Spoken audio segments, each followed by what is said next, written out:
අපගේ මේ ගවේෂණාත්මක තොරතුරු සොයා යාමේ ප්‍රධානතම අරමුණ වෙන්නේ අදින් වසර 1,25,000කට එහා ජීවත් වූ ආදිකල්පික හෙළ මානවයාගේ බිහිවීම, ජනාවාසකරණය හා ඔවුන්ගේ භාවිතාවන් ගැන සොයා බැලීමයි.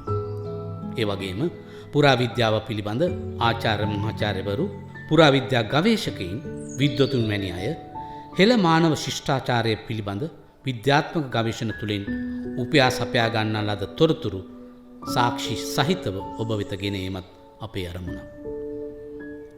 ඒ ඔස්සේ යමින් හෙළ මානව ශිෂ්ටාචාරයේ අති දුර්ලභ සාක්ෂි හමුවන බූන්දල පතිරාජවෙල, වටදඹලන, පාහියන්ගල, කිතුල්ගල බෙලිලෙන වගේම තවත් සුවිශේෂී ස්ථාන රැසක් පිළිබඳව එම ස්ථානවල සිට ඔබ සමග තොරතුරු බෙදා හදා ගන්නත් අපි සූදානම් සිටිනවා.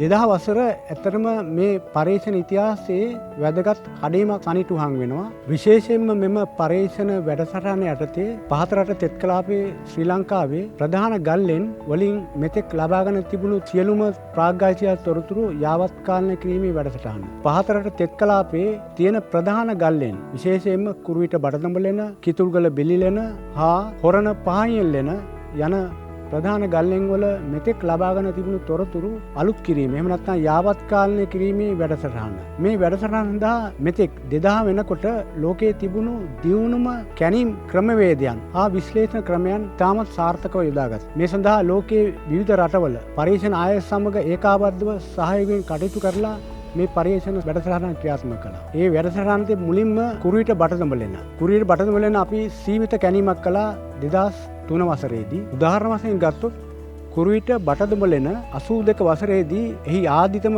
ජනාවාස පස්තට්ටුව අදින් වසර 28000 පමණ කාලයට තමයි කාලීනය කරලා තිබුණේ. නමුත් නව පර්යේෂණ මගින් හැකියාව ලැබුණා කුරුවිට බටදඹලෙන ආදිතම ජනාවාස පස්තට්ටුව අදින් වසර 36000 පමණ කාලයට කාලීනය කිරීමට. පුරාවිද්‍යා කාල නිර්ණයේදී ක්‍රම දෙකක් භාවිත වෙනවා.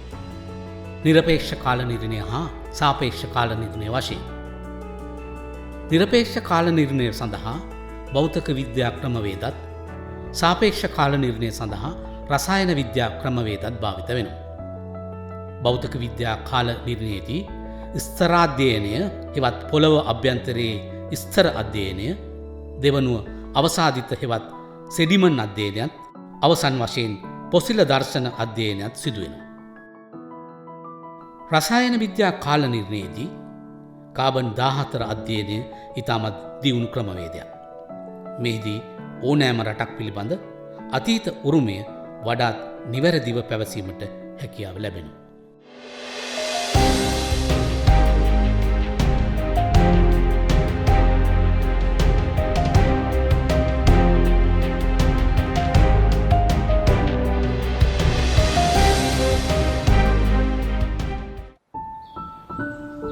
බූන්දල පුරාවිද්‍යා බිමෙහි මුලදී සිදු කරන ලද්දේ භෞතික විද්‍යා කාල නිර්ණයයි.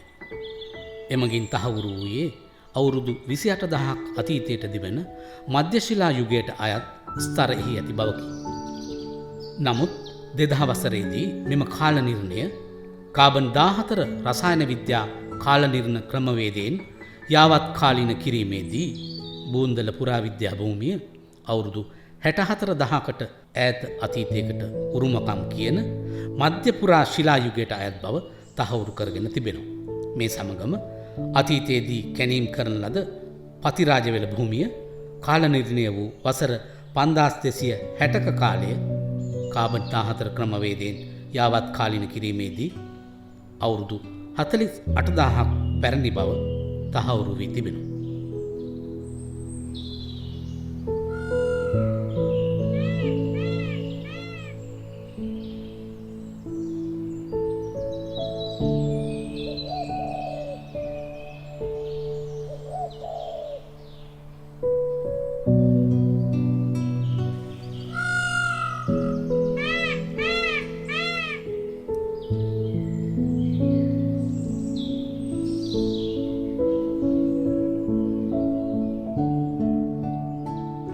අපි පැමිණිලා තිබෙන්නේ හම්බන්තොට දිස්ත්‍රික්කයේ බූන්දල ප්‍රාග් ඓතිහාසික ස්ථානයට. මෙම ස්ථානය වර්ෂ 1972 ආචාර්ය සිරාන් දර්ණියගල විසින් කැණීම් කරලා පාදා ගන්නා ලද ස්ථානයක්. මෙම ස්ථානයෙන් වර්ෂ 78000 28000 අතර මානව ජනාවාසකරණය පිළිබඳ සාධක හමු වෙලා තිබෙනවා. ගර්ම කලාපීය ප්‍රදේශය තුල අපිට දකින්න තියෙන ඉතාම වැදගත් මානව ජනාවාස සාධක තමයි මෙම ස්ථානයෙන් හමු වෙලා තිබෙන්නේ.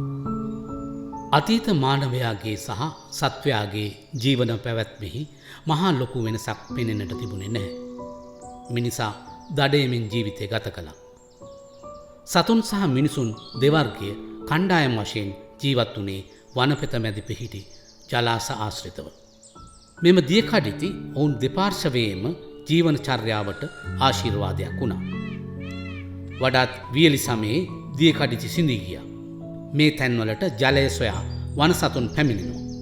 ප්‍රාග් මානවයාට එම අවස්ථාව පහසු දඩයමක් සඳහා හේතුකාරක වුණා.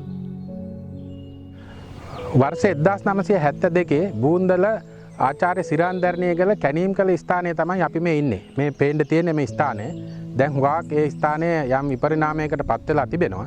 නමුත් මේ ස්ථානය අපිට පැහැදිලි වෙලා තිබෙනවා මානව ජනාවාසයක් පැහැදිලිව පැවතිච්ච බව. මේ මානව ජනාවාසය පැවතුනා වූ කාල පරිච්ඡේදය තුල මිනිසු ජීවත් වුණේ කොහොමද කියන එක ඉතා වැදගත් ප්‍රශ්නයක්. මිනිසු ජීවත් වෙලා තිබෙන්නේ හුඟක්ම සත්ත්ව මාංශ කොටස් පරිහරණය සඳහා කාලය මිඩංගු කරලා. ඔවුන් මාංශ කොටස් විදිහට සත්තුන් දැහැගෙන මේ ස්ථානයට පැමිණිලා මේ වගේ ආයුධ ගොන්නක් ඔවුන් සකස් කරගෙන තිබිලා තියෙනවා. ගල් ආයුධ වෙනත් ආයුධ ඒ කාලේ තිබුණේ නැහැ. මේ ගල් ආයුධ වලින් තමයි ඔවුන් ඒ සත්ත්ව මාංශ කොටස් බවට පත් කරගත්තේ. ඒ වගේම ආහාර සඳහා භාවිත කළේ. ඒ නිසා ඒවා විශාල ප්‍රමාණයක් මේ ස්ථානය තුල දකින්න ලැබෙනවා. ඒකෙන් අපිට පැහැදිලි ඔවුන්ගේ ජීවන චර්යාව තුළ ඉතා හොඳ ආහාර පද්ධතියක් සකස් කරගෙන තිබුණයි කියලා. ඒ වගේම පරිසර පද්ධතිය ඒ සඳහා ඔවුන්ට විශාල දායකත්වයක් සපයලා තිබෙනවා. මේ අවට පරිසරයේ ගල් ආයුධ සාදා ගැනීමට දැනටමත් තිබෙන පාෂාණයක් තමයි තිරුවානා. වසර 1,50,000ක් තරම් පැරණි යුගයේ ජීවත් වූ ප්‍රාග් මානවයා ගල් ආයුධ සාදාගෙන ඉවත දමන ලද ශේෂ වූ කොටස් අදත් මේ ප්‍රදේශය පුරා දක්නට ලැබෙනවා.